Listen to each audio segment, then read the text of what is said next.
Kita pernah mendengarkan dalam sebuah kalimat yang sangat populer di dalam bahasa Jawa, Surodiro Joyo Diningrat lebur deneng pangastuti. Apa sih artinya? Artinya adalah sebuah kejahatan atau tindakan-tindakan yang tidak baik seperti anarkis ataupun sebuah kejahatan itu akan terkalahkan oleh kejujuran, keikhlasan, dan kesabaran.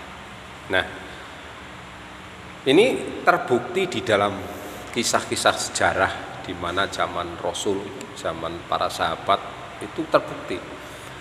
Contoh ya, Raja Fir'aun itu begitu bengisnya dengan kekuasaannya, semena-mena terhadap rakyatnya, terhadap orang-orang yang tidak sepaham, orang yang tidak manut, katakanlah menurut Fir'aun, maka dia akan disiksa, akan dibunuh, akan dianiaya ya.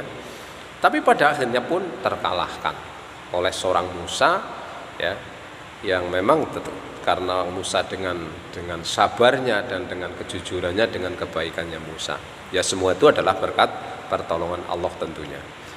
Nah, apa yang kita sikapi? Jadi begini, kita ini hidup di negara yang memang ya bisa dikatakan apa ya, orang-orang kadang lupa dengan prinsip-prinsip daripada dasar-dasar negara kita. Ada istilah dalam Pancasila, ada keadilan sosial, ada kemanusiaan yang beradab, tetapi kadang itu hafal pun tidak, apalagi mengamalkan.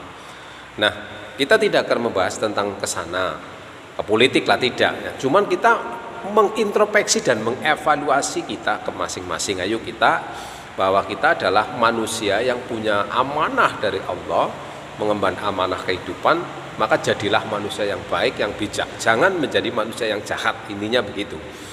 Nah, kalau kita diberi amanat, begitupun apapun kedudukan kita juga harus kita jaga. Tanggung jawab kita, hak-hak mereka harus seperti apa. Kita ingat bahwa ada 7 golongan nantinya di hari kiamat yang akan mendapatkan perlindungan. Sabngatun yadilihumullah fi dhillihi yaumala dhilla illa dhillah. Artinya ada 7 golongan yang akan mendapat naungan dari Allah, dan pada hari itu tidak ada naungan kecuali dari Allah. Nah, kalau nggak salah begitulah ya, wong saya agak lupa. Tapi intinya yang perlu kita sampaikan, 7 golongan itu siapa-siapa? Satu di antara adalah al-imamun adilun, imam yang adil. Dan setiap kita adalah pemimpin, setiap kita adalah imam. Kulukum rongin mas'ulun kan rongiyatihi. Artinya setiap kita pemimpin dan akan dimintai pertanggungjawabannya, terutama memimpin diri kita, keluarga kita, dan lingkungan kita. Nah, saudara-saudara atau jamaah sekalian, kalau kita kesana lihat gini, ingat ya bahwa kalau kita menyaksikan beberapa tontonan mungkin ya, sandiwara atau drama atau ketoprak atau pewayang, itu juga kita bisa lihat orang-orang jahat itu biasanya kuasa di awal, baik itu gambarannya perampok, baik itu penguasa, rasanya waduh hebat, orang-orang kecil akan tertimpas. Tapi pada akhirnya di akhir cerita, di akhir sinetron atau di akhir kisah itu biasanya mereka hancur, mereka remuk. Nah, ini satu gambaran bahwa kita juga harus bisa ya berpikir ke arah situ. Kita jangan lagi kuasa mentang-mentang, karena kekuasaan kita ada batasnya, harta kita ada batasnya.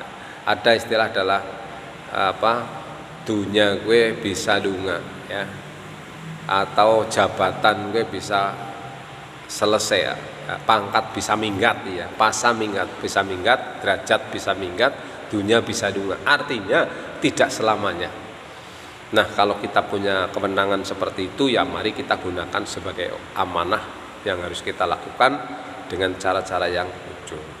Jadi kita tidak akan panjang tentang itu, tapi mari kita belajar dan evaluasi kepada kita semuanya, diri kita terutama ya. Kalau memang kita masih punya pemenang ya ayo kita bisa bijak. Kalau tidak ya sesuai kemampuan kita. Yang jelas kulukum rongin mas'ulun ngan rongiyatihi. Setiap kita adalah memimpin dan kita akan dimintai pertanggungjawabannya